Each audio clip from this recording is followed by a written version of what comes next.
বিসমিল্লাহির রহমানির রহিম। আমার ইউটিউব চ্যানেলে সকল মাত্র শিকারী ভাইদেরকে জানাই আন্তরিক সালাম। আসসালামু আলাইকুম। তো দর্শকরা, আমরা এখন আসছি চট্টগ্রাম ভাটিয়ারি একটি মাছের ঘাটে, যেখানে জেলেরা ইলিশ মাছ ধরে থাকে। এটি অবস্থিত চট্টগ্রামের চেয়ারম্যান ঘাটা।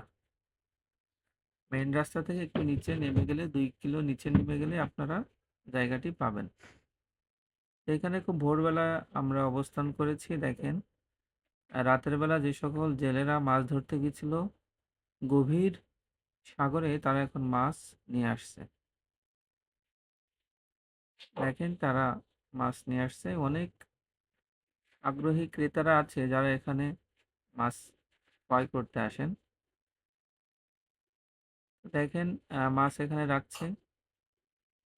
ইলিশের সাইজটা খুবই ছোট, আবার অন্যান্য জায়গার থেকে এই ইলিশের দামটাও কিছুটা কম। তো এখানে কিছু নষ্ট মাছ উনি বেছে বেছে আলাদা করলেন। এখন এটা দামাদামি করবে, ক্রেতা এবং বিক্রেতার ভিতরে দর কষাকষি হবে। দেখেন, এখানে এক ভদ্রলোক এগুলো দাম করছেন।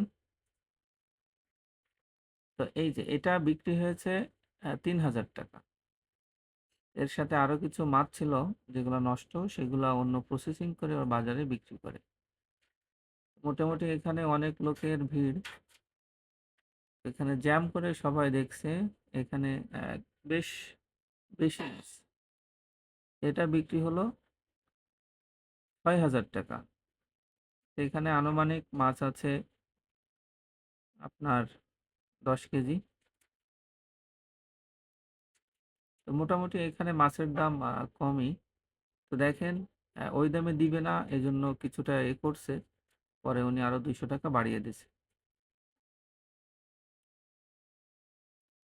এই যে মাছগুলা ওই একই ব্যক্তি কিনছে, একই জায়গায় রেখে দিয়েছে। তো এখানে যদি আপনারা কেউ মাছ কিনতে আসেন, তো অন্যান্য জায়গার থেকে, বাজার থেকে কিছুটা কমে মাছ কিনতে পারবেন। তো দেখেন, একটি জেলে সেই রাতের বেলা গভীর সমুদ্রে যাওয়ার পরে সকালবেলা বাসায় ফিরছে। এখানে যে নৌকাগুলো দেখতে পাচ্ছেন, এরা মূলত এই নৌকা নিয়েই নদীর সাগরে যায় মাছ ধরার জন্য। অনেক বাচ্চারা এসেছে তাদের বাবার প্রতীক্ষায়।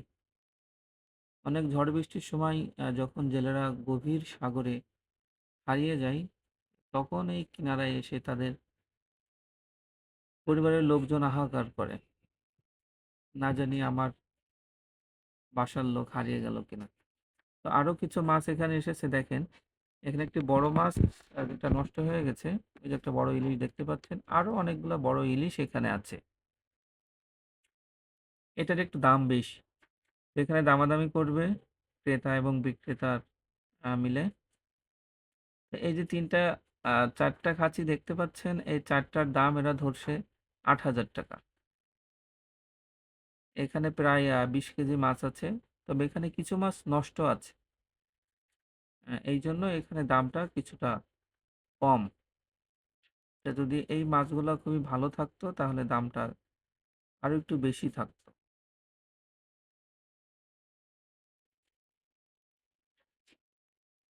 তো দেখেন, এই তিনটা আর পাশে দুইটা আছে, দুইটা নষ্ট এবং এই তিনটা ভালো। তো এটা 8,000 টাকা বিক্রি হয়েছে। আপনারা অনুমান করেন যে এখানে পার কেজি মাছের দাম ছোট বড় মিলে 400 থেকে 450 টাকা কেজি আসে। এখানে আরেকটি বিষয় আছে, এখানে কিছু আড়তদার আছে যারা সিজনের আগে জেলেদেরকে টাকা দিয়ে রাখে এবং মাছ আনার সাথে সাথে তাদেরকে, তারা যে দাম বলে জেলেরা তাদের ন্যায্য দামটা অনেক সময় পায় না। এটা আড়তদাররা তাদের ইচ্ছা মতো একটা দাম দিয়ে নিয়ে নেয়। অনেক সময় এখানে 5,000 টাকা বললেও সেখানে 4,500 টাকা দেয়, 500 টাকা কম দেয়। তো খুচরা যারা কিনতে যান তারা একটু সাবধানে ক্রয় করবেন। হ্যাঁ, দেখতে দেখতে ভিডিও শেষ প্রান্তে চলে আসছি। এই যে আরো এক ভাই মাছ মাছ নিয়ে আসছেন। তো এখন জোয়ার নেমে যাচ্ছে, মানে ভাটা হচ্ছে। জোয়ার যখন আসে তখন এখানে প্রায় মাজা পানি 4 ফিট 5 ফিট পানি হয়ে যায়। তখন নৌকাগুলা ভেসে থাকে। এখন জোয়ার নেমে যাচ্ছে। আমার ভিডিওটা যদি ভালো লেগে থাকে তাহলে একটু লাইক এবং সাবস্ক্রাইব করে দিবেন। এখানে কিছু বাচ্চারা আছে, তারা তাদের বাবার প্রতীক্ষায় আছে কখন বাবা ফিরবে সাগর থেকে মাছ নিয়ে। দেখেন, ছোট বাচ্চারা আছে তাদের বাবার অপেক্ষায়। এখানে বাচ্চারা খেলাধুলা করে বা বিভিন্ন সময় এখানে তারা আসে খেলতে, যখন ভাটা নেমে যায় তখন। তো আমার ভিডিওটা দেখার জন্য সবাইকে অসংখ্য ধন্যবাদ। আসসালামু আলাইকুম।